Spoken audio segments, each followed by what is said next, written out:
Morning po sa ating lahat. Para po sa hindi nakakakilala sa akin, ako po si Ronald Alan Flores. And ngayong umaga pong ito ay papakita ko sa inyo sa pamamagitan ng video na ito kung paano ang Inertia Smart Saving Device ay makakatulong upang mabababa ang konsumo ng ating mga kuryente at nang sa gayon ay mabababa ang ating electric bill. So, andito po ay naka-plug-in ang aming digital electric metering device. So, makikita nyo po ang kanyang voltahe, yung mataas sa 220 plus. And then, ang ating ampere, pirahe o ang current na pumapasok ay nasa 48 something o hanggang 50.50.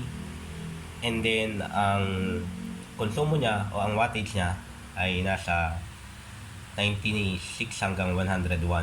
So, yun po ang konsumo ng naka-plug-in na desktop. And then ang ating electric drill na hindi pa naman siya gumagana, ating laptop, ito po, at para po sa isang electric fan. So ito po siya. So ang konsumo po ng mga gumagana na desktop, laptop na naka-charge at saka ang ating electric fan ay nasa almost 100 watts. Ngayon, kapag dinagdagan po natin ito ng lamp,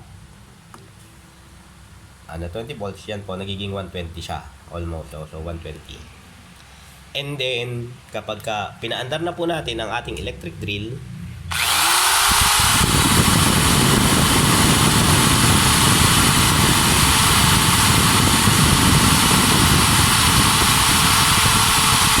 kapag pinaandar po ang ating electric drill, ang ating pong wattage, o ang ating konsumo ay pumapalo na ng 320.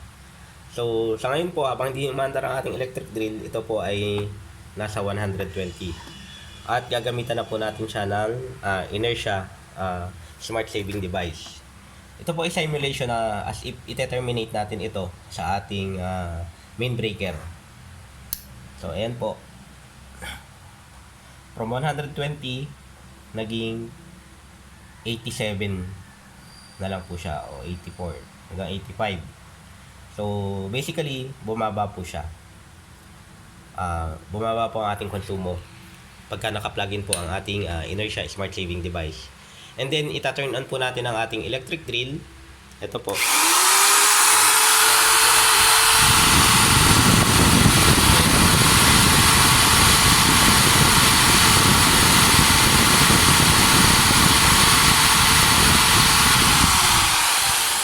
Hindi na po siya pumalo ng 320. So, pag-aalisin po ulit natin ito, babalik po yan sa 120. Ayan po. And kapag wala po ang ating Inertia Smart Saving Device,